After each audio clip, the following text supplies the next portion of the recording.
भारत माता की इनकलाब इनकलाब वंदे वंदे।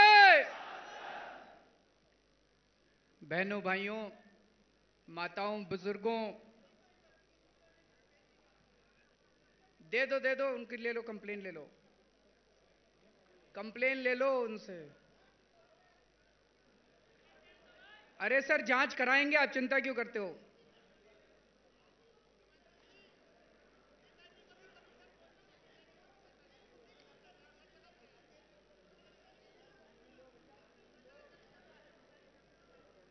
भाइयों बहनों माताओं बुजुर्गों, आज बहुत ही हर्ष का दिन है, ऐतिहासिक दिन है। आज ये एंटी करप्शन हेल्पलाइन 1031 इसको लॉन्च करते हुए मुझे बहुत खुशी हो रही है। पिछले साल हमारी 49 दिन सरकार चली थी। जैसे ही हमारी सरकार बनी, हम लोगों ने ये टेलीफोन लाइन लॉन्च की थी। इस बार इसका दोबारा लॉन्च किया जा रहा है। अब अगर दिल्ली के अंदर आपसे कोई रिश्वत मांगे किसी काम करने का, तो आप उसको मना मत करना, अपनी जेब में हाथ डालना, अपना मोबाइल फोन रिकॉर्डिंग पे लगा लेना, और जब वो रिश्वत मांग रहा है उसकी आवाज रिकॉर्ड कर लेना। उस आवाज को हमें लाके देना, हम उसको ट्रैप करेंगे, उसको रंगे हाथों पकड़ेंगे और उसको जेल भेजेंगे।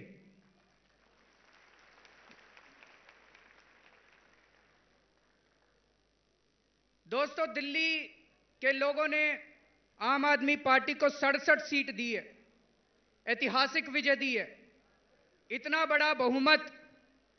बताते हैं, एक बार सिक्किम में 40 में से 40 सीट किसी की आई थी, नहीं तो शायद भारत के इतिहास में इतना बड़ा बहुमत कभी भी जनता ने किसी पार्टी को नहीं दिया। जनता ने हमें इतना बड़ा बहुमत क्यों दिया? केवल एक ही कारण है जी। पिछली बार जो हमारी 49 दिन की सरकार थी, उस 49 दिन की सरकार में जनता ने जो काम हमारा देखा, उसके बाद से जनता ने ठान लिया कि इन लोगों को वापस लाना है, हमें वही 49 दिन की सरकार दोबारा चाहिए। 49 दिनों में हमने खूब काम करा, रोज खूब काम करे, रात दिन काम करते थे, 24 घंटे काम करते थे। लेकिन 3 बातें ऐसी थी जो जनता के दिल के अंदर उतर गई और जनता उसको भूल नहीं पाई। बिजली के बिल आधे करे थे, पानी मुफ्त करा था, और दिल्ली से भ्रष्टाचार खत्म करा था। ये 3 चीजें जनता भूल नहीं पाई, और जनता ने ठान लिया कि पिछली बार इनको 28 सीट दे दी थी, इस बार इनको सारी की सारी सीटें देके जिताना है। तो दोस्तों, पहली 2 काम तो कर दिए हमने। बिजली के बिल तो आधे कर दिए। किस किस के बिजली के बिल आ गए, जरा हाथ खड़े करो। कम हुए कि नहीं हुए? मैं रोज सवेरे सैर करने के लिए जाता हूं, खूब जनता मिलती है। पिछले 3 दिन से जो मेरे को मिलता है वही हाथ हिला के कहता है, भाई साहब बिजली का बिल आ गया, भाई साहब बिजली का बिल कम हो गया। परसों मैं नाई के यहां बाल कटाने गया, मेरे को देखता ही नाई बोला, भाई साहब बिजली का बिल आ गया, बिजली का बिल कम हो गया। सारे दिल्ली के लोग बहुत खुश हैं। जब हम ये बिजली की सब्सिडी दे रहे थे, तो मेरे को अफसर कह रहे थे, सर 1400 करोड़ रुपए लगेंगे, कहां से आएंगे? मेरे को लगता है अगर 1400 करोड़ रुपए में मेरी सारी दिल्ली की जनता खुश होती हो, इससे अच्छा सदुपयोग पैसे का नहीं हो सकता जी। गलत तो नहीं कह रहा जी? अब आपके पानी के बिल भी आने वाले हैं, और बहुत सारे लोगों के जीरो बिल आने वाले हैं। तो जो 2 बड़े बड़े काम थे वो कर दिए। हम जो कह नहीं खेलते।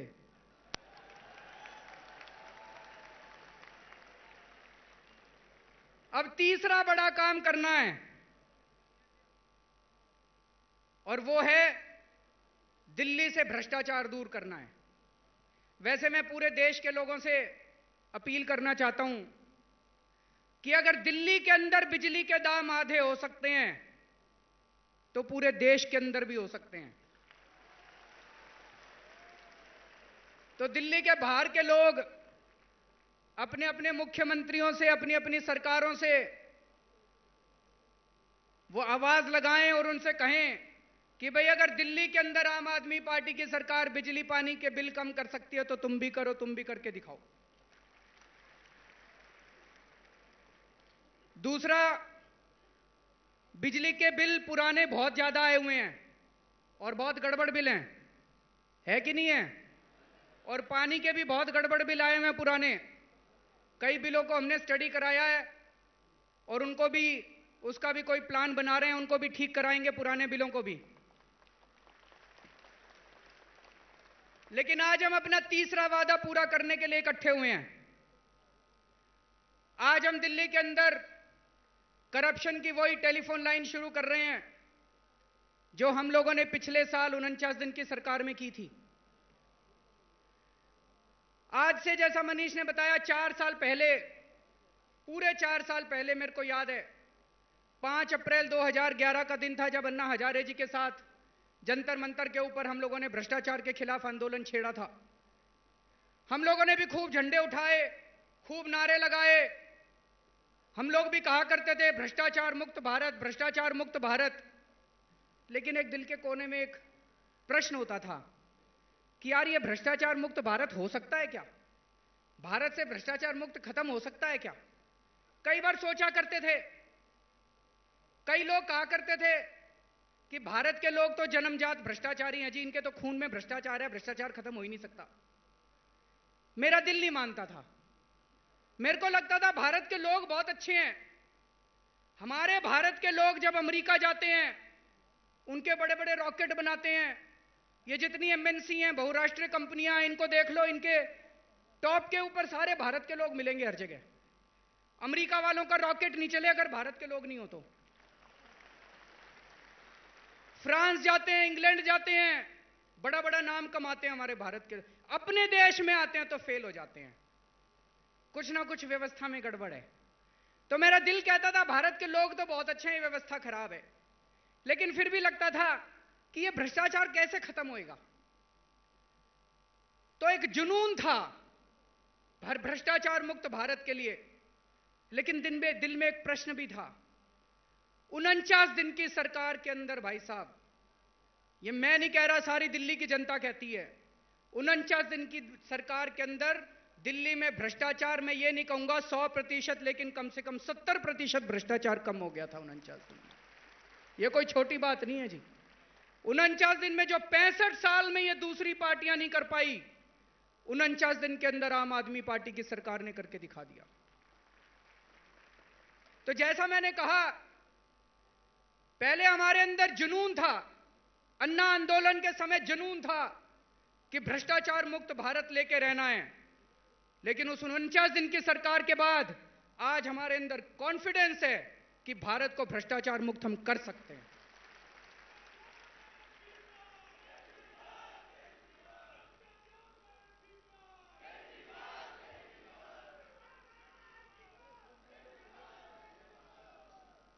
आज हमारे अंदर कॉन्फिडेंस है कि हम भारत को भ्रष्टाचार मुक्त कर सकते हैं और सबसे पहले दिल्ली को भ्रष्टाचार मुक्त करके दिखाएंगे। लेकिन एक प्रश्न उठता है, मेरे से कई लोग प्रश्न पूछ रहे हैं, कहते हैं जी पिछली बार 49 दिन की सरकार बनी, आपने 4 दिन के अंदर टेलीफोन लाइन चालू कर दी थी, इस बार 1.5 महीना क्यों लग गया? यह आपको समझना बहुत जरूरी है, इस बार 1.5 महीना क्यों लग गया। 1992 में दिल्ली राज्य बना था, संविधान का संशोधन किया गया था, दिल्ली को राज्य बनाया गया था, राज्य का दर्जा दिया गया था। पूर्ण राज्य का दर्जा नहीं मिला, आधा अधूरा राज्य है अभी। लेकिन 1992 में दिल्ली को राज्य बनाया गया। 1993 के अंदर दिल्ली सरकार ने एक नोटिफिकेशन निकाला और दिल्ली सरकार के अंदर एक एंटी करप्शन ब्रांच भ्रष्टाचार निरोधक शाखा, एंटी करप्शन ब्रांच बनाई गई। दिल्ली सरकार ने आदेश निकाला और इस एंटी करप्शन ब्रांच का दायरा पूरी दिल्ली थी कि पूरी दिल्ली के क्षेत्र के अंदर जहां कहीं भ्रष्टाचार होगा, चाहे वो भ्रष्टाचार करने वाला केंद्र सरकार का कर्मचारी हो, दिल्ली सरकार का कर्मचारी हो, एमसीडी का कर्मचारी हो, पुलिस का कर्मचारी हो, डीडीए का कर्मचारी हो, एनडीएमसी का कर्मचारी हो, कोई कर्मचारी हो, अगर पूरी दिल्ली के अंदर कोई भ्रष्टाचार करेगा तो दिल्ली की एंटी करप्शन ब्रांच उसको पकड़ सकती थी। यह आदेश 1993 में निकाला गया। 1993 से लेकर आज तक 2014 तक 21 साल तक वो आदेश जारी रहा। 21 साल तक कोई पंगा नहीं हुआ, किसी ने कुछ नहीं कहा। 21 साल तक एंटी करप्शन ब्रांच दिल्ली के अंदर कोई भ्रष्टाचार करता था उसको पकड़ सकती थी। उसके बाद हमारी 49 दिन की सरकार आ गई। हमने भ्रष्टाचारियों को पकड़ना चालू किया, लेकिन एक हम ऐसा काम कर गए जिससे इस देश के भ्रष्टाचारियों की जड़ें हिल गई। हमने मुकेश अंबानी के खिलाफ एफआईआर कर दी।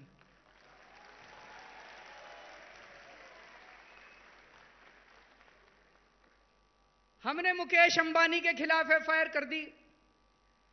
उस एफआईआर में हमने वीरप्पा मोइली जी के खिलाफ भी एफआईआर कर दी। और जैसे ही हमारी सरकार गई और केंद्र में नई सरकार आई भारतीय जनता पार्टी की, कहते हैं भ्रष्टाचार दूर करेंगे। जैसे ही उनकी सरकार आई उन्होंने ऑर्डर पास कर दिया केंद्र सरकार ने कि दिल्ली की एंटी करप्शन ब्रांच केवल दिल्ली वालों के भ्रष्टाचार को पकड़ेगी, केंद्र वालों को नहीं पकड़ेगी, दिल्ली पुलिस को नहीं पकड़ेगी, डीडीओ को नहीं पकड़ेगी, एनडीएमसी को नहीं पकड़ेगी।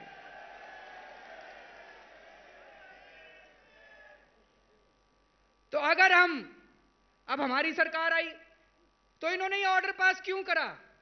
क्या जरूरत थी? 21 साल तक किसी को तकलीफ नहीं हुई भाई साहब। 21 साल तक किसी को तकलीफ नहीं हुई। 21 साल तक दिल्ली के अंदर कोई भ्रष्टाचार करता था, ये एंटी करप्शन ब्रांच उसको पकड़ सकती थी। बीजेपी वालों ने आते ही ऑर्डर क्यों पास किया? केवल मुकेश अंबानी को फायदा पहुंचाने के लिए, केवल उनको फायदा पहुंचाने के लिए। लेकिन उनकी किस्मत खराब थी। मुकेश अंबानी जी कोर्ट में चले गए, हाई कोर्ट में मामला चल रहा है, 1 साल हो गया। मुकेश अंबानी जी ने केस कर दिया कि केजरीवाल की सरकार ने जो एफआईआर करी है ये गलत है, इसको क्वैश किया जाए। बड़े बड़े वकील खड़े कर दिए, लेकिन कोर्ट नहीं माना, हाई कोर्ट नहीं माना। इसका मतलब हम ठीक हैं, इसका मतलब हम ठीक हैं, वो गलत हैं। इन्होंने, केंद्र सरकार ने आदेश जारी किया कि दिल्ली सरकार केवल दिल्ली सरकार के कर्मचारियों को पकड़ सकती है, उसके बावजूद कोर्ट नहीं माना। इसका मतलब हम ठीक हैं भाई साहब। लेकिन सबसे ज्यादा शुक्रगुजार मैं दिल्ली विधानसभा का हूं। आज यहां पे सारे माननीय विधायकगण बैठे हैं और सभी विधायकों ने मिलकर अभी 15 दिन पहले दिल्ली विधानसभा में प्रस्ताव पारित किया है कि ये जो एनडीए की सरकार ने, केंद्र सरकार ने एंटी करप्शन ब्रांच की ताकत को कमजोर किया है, जो नोटिफिकेशन केंद्र सरकार ने पारित किया है वो नोटिफिकेशन गलत है और दिल्ली विधानसभा ने दिल्ली सरकार को आदेश दिया है कि इस नोटिफिकेशन को ना माना जाए।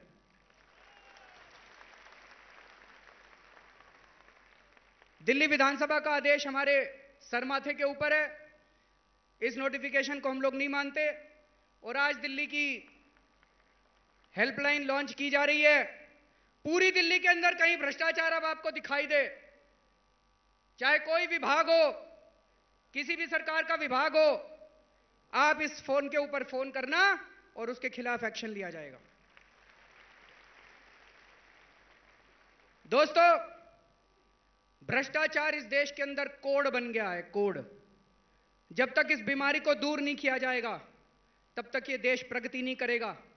बड़े बड़े वादे करते हैं विकास के, इस देश का विकास नहीं हो सकता जब तक हम भ्रष्टाचार को नहीं ठीक करेंगे।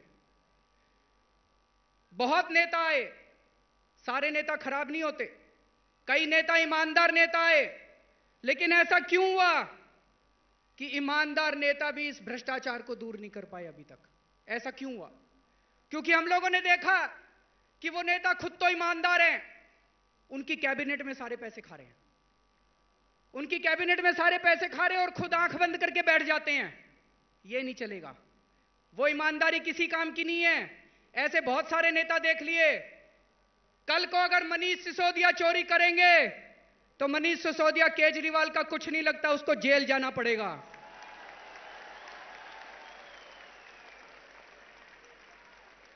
कल को अगर कोई हमारा मंत्री चोरी करेगा, ये मेरे कोई सगे नहीं लगते, इनको जेल जाना पड़ेगा। कल को कोई हमारा विधायक चोरी करेगा, कोई हमारा सगा नहीं लगता, उनको जेल जाना पड़ेगा। और मनीष, कल को अगर मैं चोरी करूंगा तो मैं भी तुम्हारा सगा नहीं लगता, मेरे को भी जेल जाना पड़ेगा।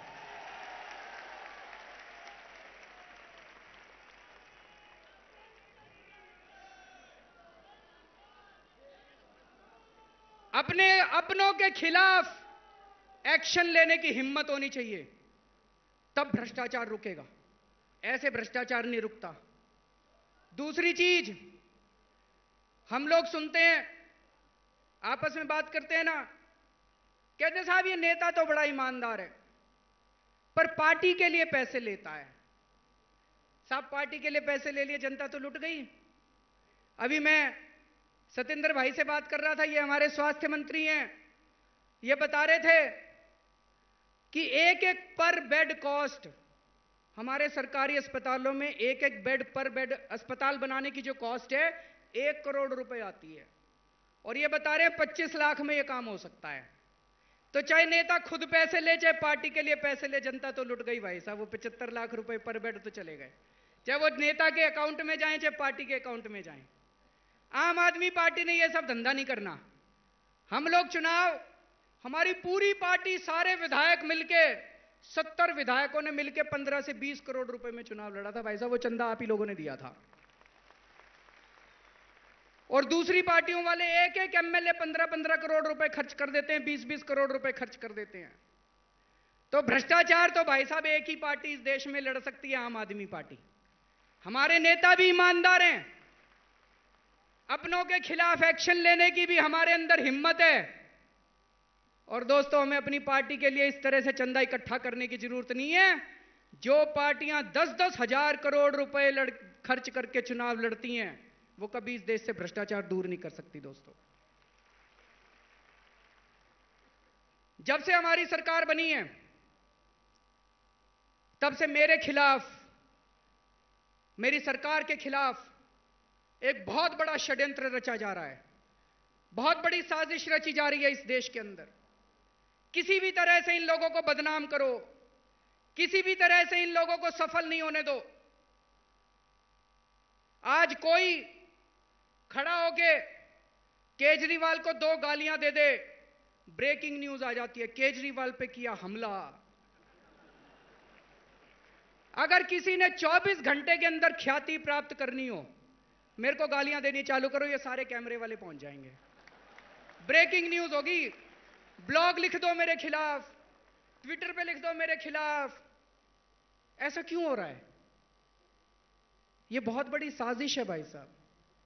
ये सारे जने इकट्ठे हो गए। कौन कौन इकट्ठे हो गए? एक तो 67 सीट आने के बाद कई लोगों की जड़ें हिल गई हैं इस देश के अंदर। रातों की नींद हराम हो गई है हमारी, उनकी कई पार्टियों की रातों की नींद हराम हो गई। उनको लग रहा है ये दिल्ली में कर दिया, दूसरी बाहर निकल गए तो क्या हाल होएगा इनका। तो ये सारी पार्टियां इकट्ठी हो गई हमारे खिलाफ। दूसरे ये सारे भ्रष्टाचारी इकट्ठे हो गए हमारे खिलाफ। उनको लग रहा है जब इसने मुकेश अंबानी को नहीं छोड़ा तो ये बड़े बड़ों को नहीं छोड़ा तो ये हमारी भी ऐसी तैसी करेगा। वो सारे इकट्ठे हो गए। और कुछ इस देश के ब्लैकमेलर इकट्ठे हो गए, ब्लैकमेल करने वाले। मैं आपको एक छोटा सा उदाहरण दूंगा। मैं अभी अभी दिल्ली में शिफ्ट हुआ हूं। उसके पहले मैं कौशाम्बी रहता था 1 महीना। मुख्यमंत्री बनने के बाद मैं कौशाम्बी में ही था। सवेरे सवेरे मैं वॉक पे जाता हूं। एक दिन वॉक पे जाने के लिए घर से नीचे उतरा, देखा सामने एक आदमी फूल लेके खड़ा है। मैंने उनसे पूछा, उन्होंने कहा भाई साहब मैं फलाने फलाने टीवी चैनल के मालिक का पीए हूं, उन्होंने आपके लिए फूल भेजे हैं। मैंने फूल ले लिए। बोले भाई साहब बहुत फोन किए, आपसे बात नहीं हो पाई, उन्होंने बधाई भेजा है। फिर बोले 2 मिनट आपसे अकेले में बात करनी है। मैंने कहा चलो वॉक करते करते बात करते हैं। मैंने वॉक करनी चालू की तो कहते भाई साहब अभी हम लोगों ने भी बिजली कंपनियों का बिजनेस शुरू किया है। हमें पता चला है कि दिल्ली में बिजली कंपनियां आपको बड़ा तंग कर रही हैं, एक मौका हमें दीजिए, हम दिल्ली में बिजली कंपनी ठीक कर देंगे। मेरा माथा ठनका। ये चैनल सवेरे से शाम तक मेरे खिलाफ जहर उगलते हैं। वो वाला चैनल सवेरे से झूठा सच्चा जो मर्जी दिखाता है वो चैनल। तो मैंने उनसे पूछा भाई साहब इसीलिए मेरे खिलाफ जहर उगलते हो कि केजरीवाल के खिलाफ जहर उगलेंगे और फिर उससे जाके बिजली कंपनी ले लेंगे? मैंने कहा मेरे को ब्लैकमेल करने वाला भी इस दुनिया में पैदा नहीं हुआ।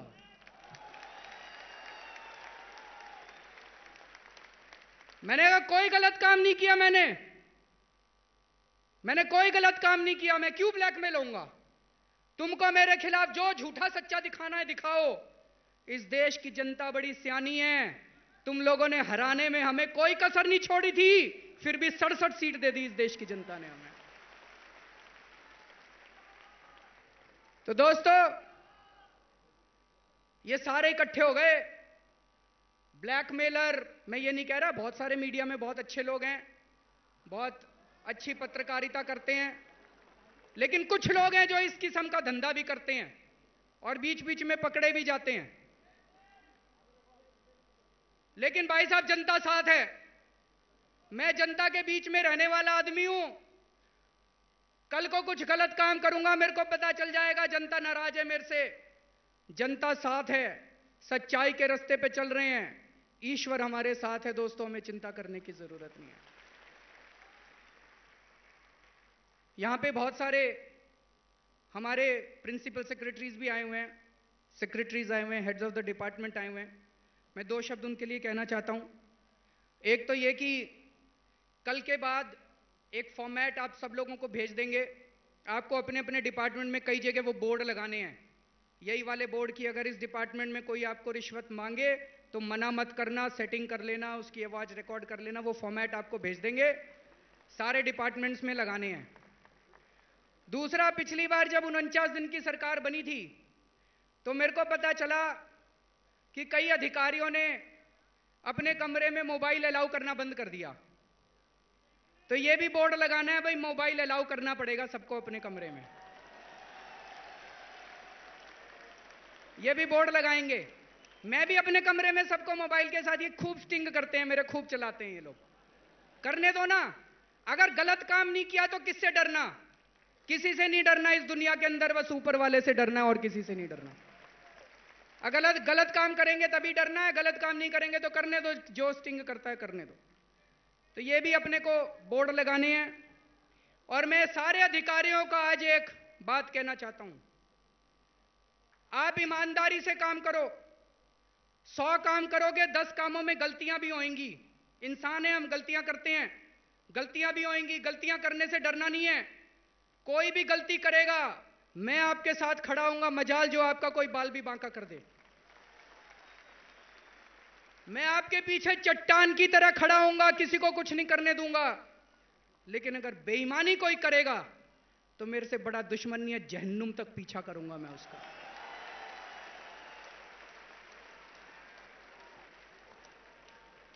अभी एक केस आया था, 2 अफसरों के खिलाफ किसी ने शो कॉज नोटिस इशू कर दिया। मैंने पूरा मामला पढ़ा और देखा कि दोनों अफसर बहुत अच्छे हैं, उनका कोई कसूर नहीं था। दोनों अफसरों ने, कोई छोटी सी उनसे गलती हो गई थी, गलती इंसान से होती है जी। तो मैंने कहा भाई ये कोई शो कॉज नोटिस देने की जरूरत नहीं है, हमें अपने अफसरों को डराना नहीं है, हमें अपने अफसरों को इनकरेज करना है, उनको अच्छा काम करने के लिए इनकरेज करना है। तो अच्छा काम करो, मैं आपके साथ हूं। गलत काम, बेईमानी करोगे तो फिर कोई नहीं बचा पाएगा। हम लोग भ्रष्टाचार दूर करने के लिए और भी कई सारे कदम उठा रहे हैं। जितने कानून हैं उन कानूनों को सिंप्लीफाई किया जा रहा है। कई सारे ऐसे कानून हैं जिनमें जानबूझ के पेंच छोड़ रखे हैं कि उसकी टांग मरोड़ेंगे, उसका गर्दन मरोड़ेंगे तो अपने आप दौड़ा दौड़ा आएगा। ये सारे कानून सिंप्लीफाई कर रहे हैं भाई साहब। टेक्नोलॉजी का इस्तेमाल करेंगे बहुत बड़े स्केल पे भ्रष्टाचार को दूर करने के लिए। आज जैसा अभी किसी ने बताया, ट्रांसपेरेंसी इंटरनेशनल की रिपोर्ट के मुताबिक ईमानदार देशों की सूची में भारत का कोई 80 या 82वां नंबर आता है।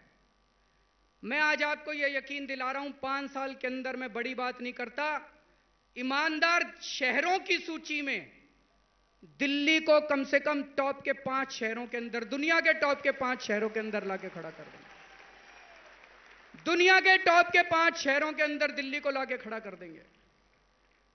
और एक होता है ईज ऑफ डूइंग बिजनेस, कि अगर आप बिजनेस करना चाहते हैं तो सरकार आपको कितना तंग करती है, कितना आसान है बिजनेस करना।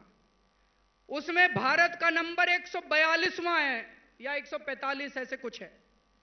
मैं आज आपको यकीन दिला रहा हूं, 5 साल के अंदर दिल्ली शहर को टॉप के 5 शहरों के अंदर, दुनिया के टॉप के 5 शहरों के अंदर लाके खड़ा कर देंगे दोस्तों।